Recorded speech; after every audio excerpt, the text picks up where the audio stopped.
I would like to show my respect and acknowledge the traditional custodians of the lands on which these interviews take place. I would also like to respectfully acknowledge the Wangal people, who are the traditional custodians of the land on which I live and work. Hi, I'm Prema, the host of this podcast, What Can We Do?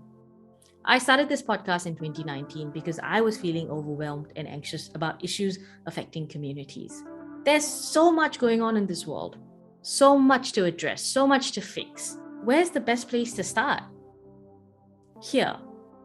In each episode, I speak to someone or an organization that's making impact. You will learn about the issue, why it exists, the challenges, but most importantly, how you can be a part of the solution. My hope is that you can take away 2 to 3 tips each episode that will support you in your helping journey.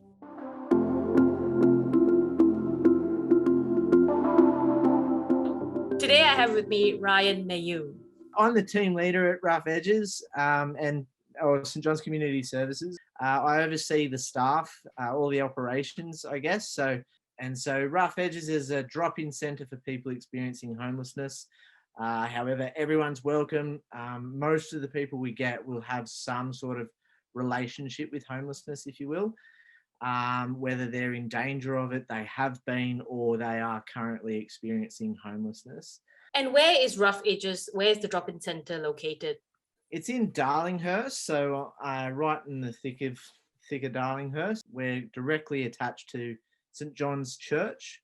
We were actually started as a mission of St John's Church. Right at its origin, there were 2 churches, St John's and St Peter's, and they started a cafe called PJ's, particularly aimed at sex workers that worked at the Wall, which is a pretty famous part of Darlinghurst, along with the homeless community that tended to coincide with people with addictions. You know, we've been around for a long time. For people who are not familiar with Darlinghurst, could you describe that sort of demographic? Darlinghurst is the most diverse place I've ever been, I have to say. It's just got everyone. Every kind of person you can imagine is at Darlinghurst. But I guess Darlinghurst has there's a large gay community, there's a large art community, there's a large homeless community as well. In the last, say, 20 years, housing prices have skyrocketed in Darlinghurst. So, a house that was 200 grand is now selling for $5 million, and crazy level of gentrification happening. On the other hand, there's also the housing community that, in Woolloomooloo, it's one of the biggest housing communities in Sydney, and that has 3,000 people living in Woolloomooloo. There's actually a spot in Woolloomooloo which by the way is a neighbouring suburb of Darlinghurst, if we don't know. There's actually a spot in Woolloomooloo where there's a waterfront apartment that shares a wall with a housing commission apartment. And so the waterfront apartment sold last for something like $2 million. And then right next to the door, there's housing commission.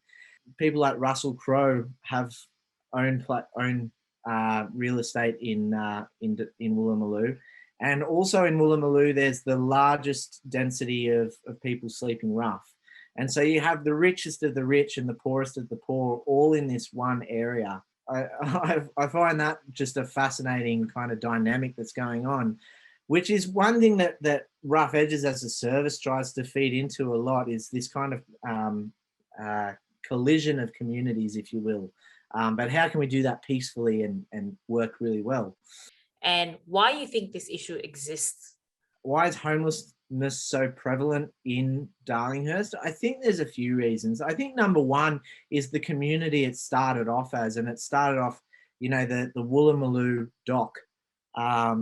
It was a working dock back when things started, and on any day a ship was coming in, you would have 300 people rock up to that dock, and the foreman would come out and just choose who he wanted to work for the day. And if there was a lot of work, he'd choose a lot of guys, and if there wasn't that much work, he'd choose a handful of guys, which meant you have this really poor community of people that started to live around that area. And personally, how did you get involved?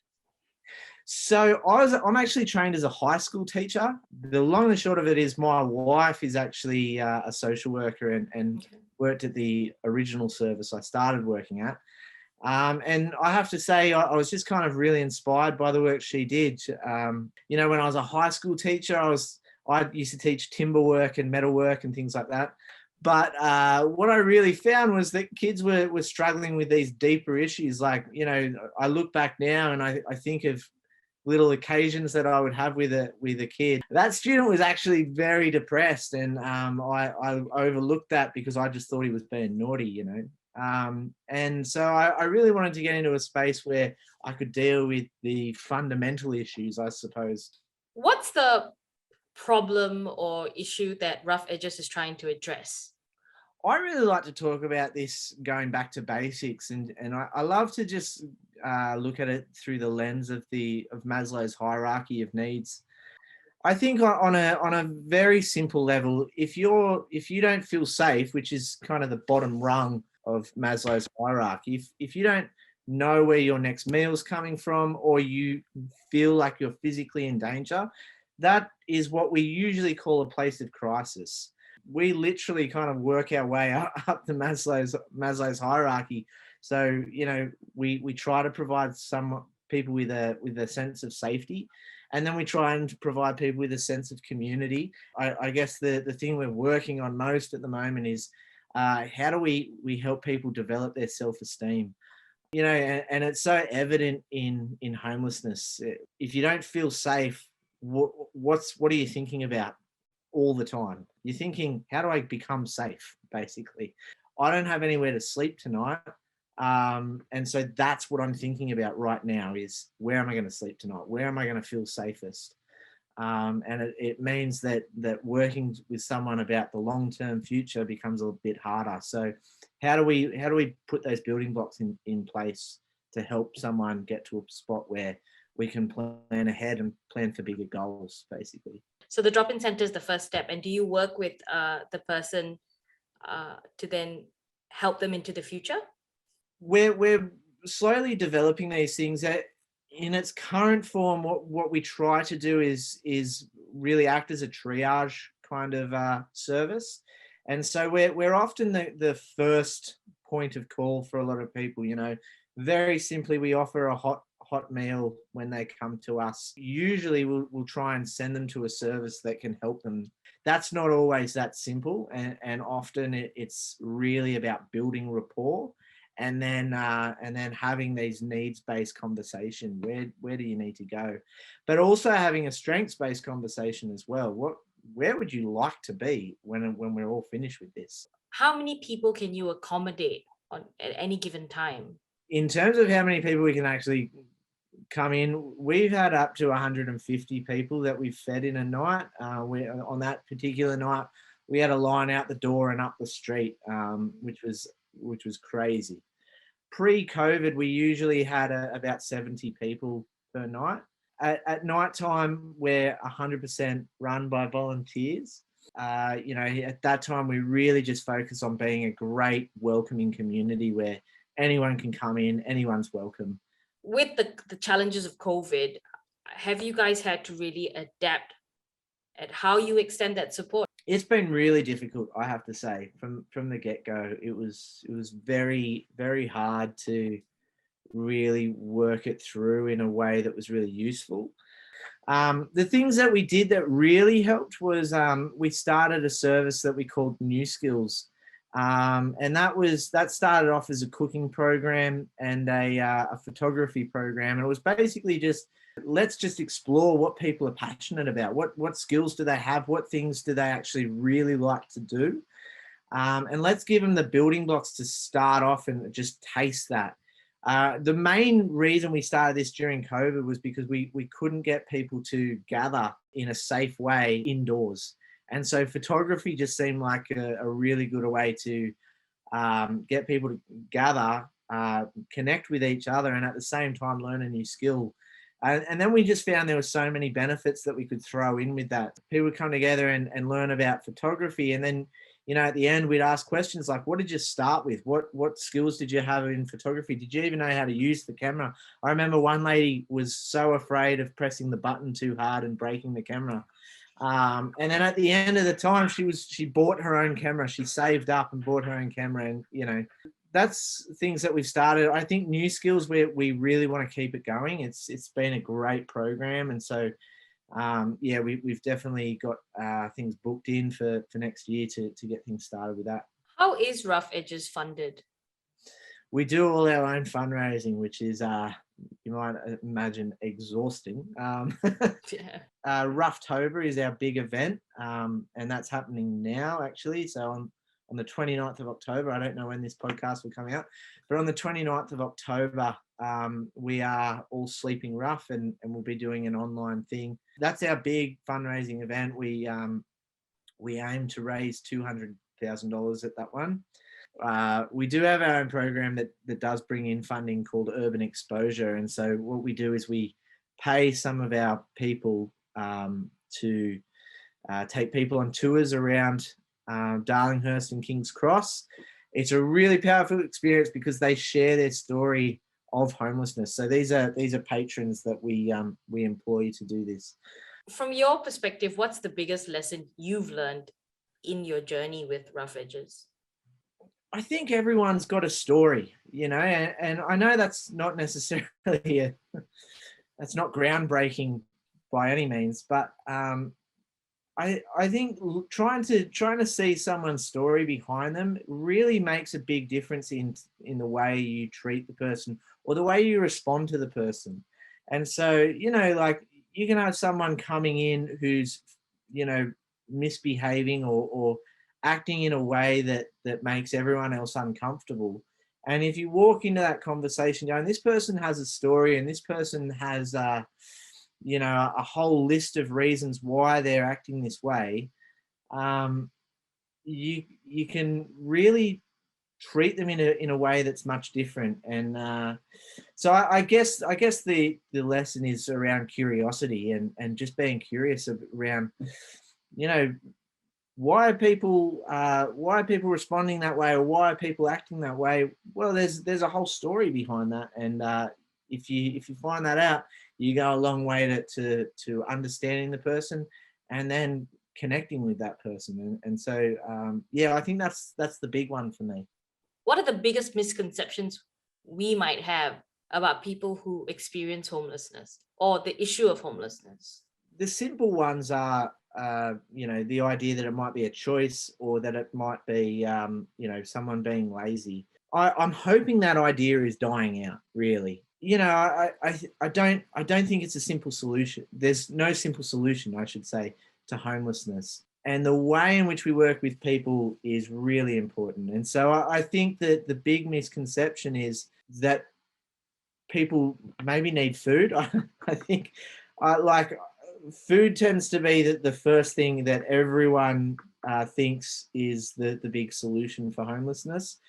And food's good. Food's definitely necessary. There's a glut of services that offer food. And so if you're going to do something like food service, then you really need to think, who am I giving this to, and what's their real need? What's the need behind the need behind the need? I think that the big thing is, how do we act in a way that gives people dignity? And that's what I think people miss out on when we really think about homelessness.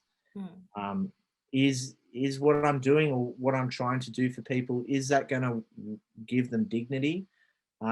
Is that going to help them in a way that says, hey, I just really care about you as another human being?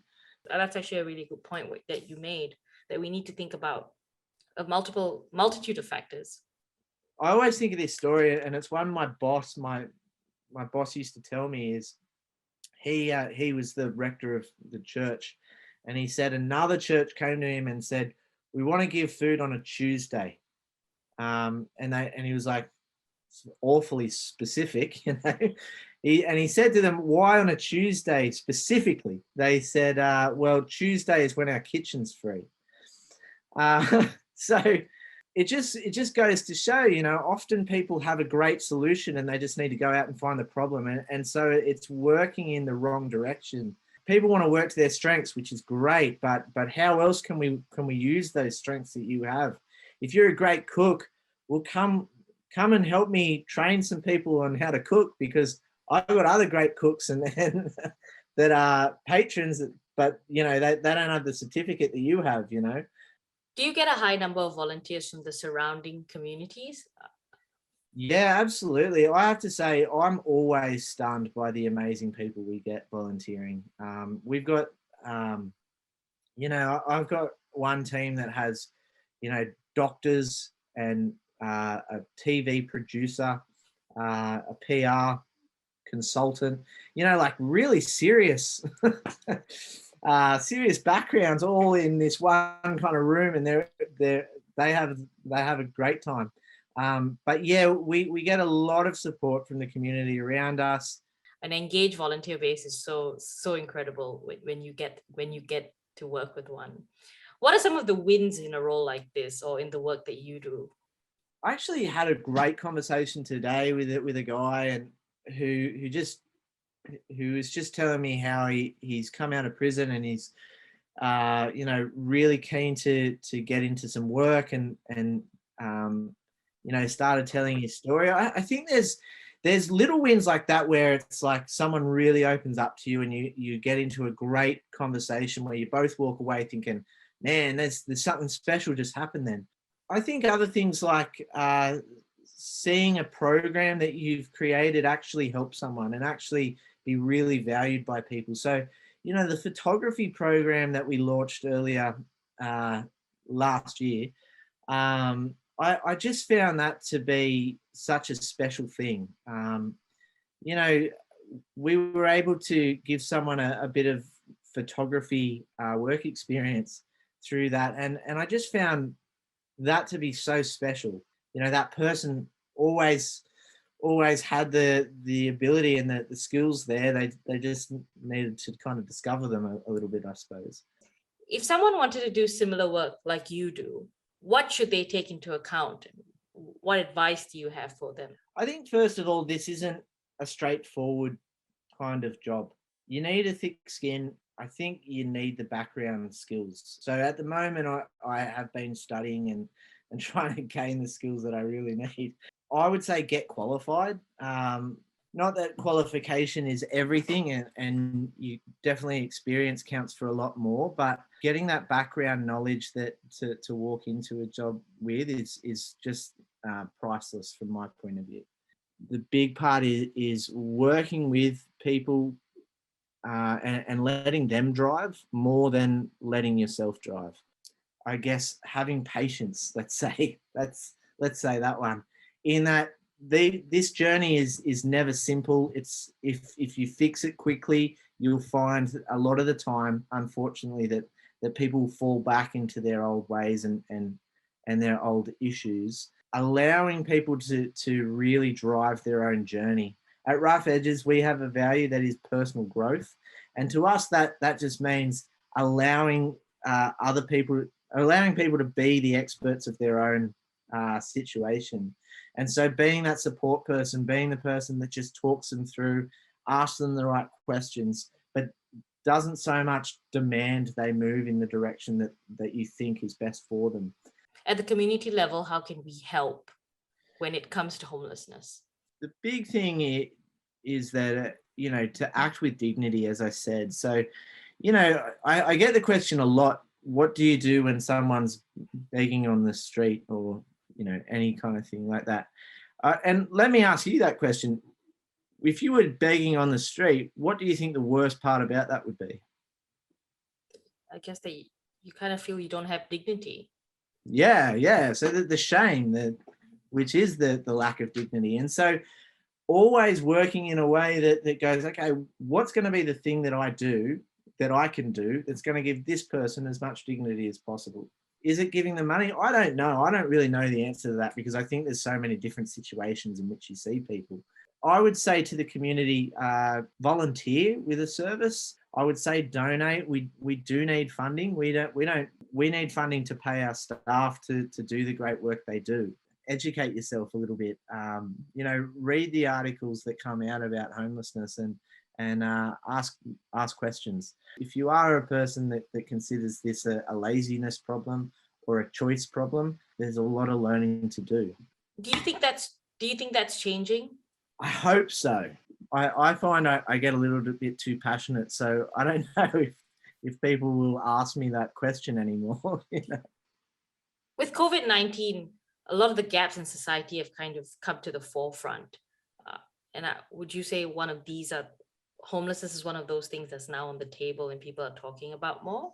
Yeah, definitely. I definitely get a lot of people kind of going, wow, you must be busy at the moment.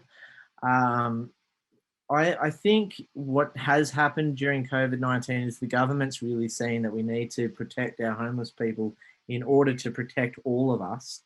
And so the government's really stepped up in terms of giving people places to stay, to isolate, and, not engage with other community too much that they become a danger. I think we might see it become a lot more in conversation when that housing runs out, because it will run out and people will start to end up back on the street again. All challenges aside and all of this kind of obstacles that you do face in doing your work, what are you most looking forward to?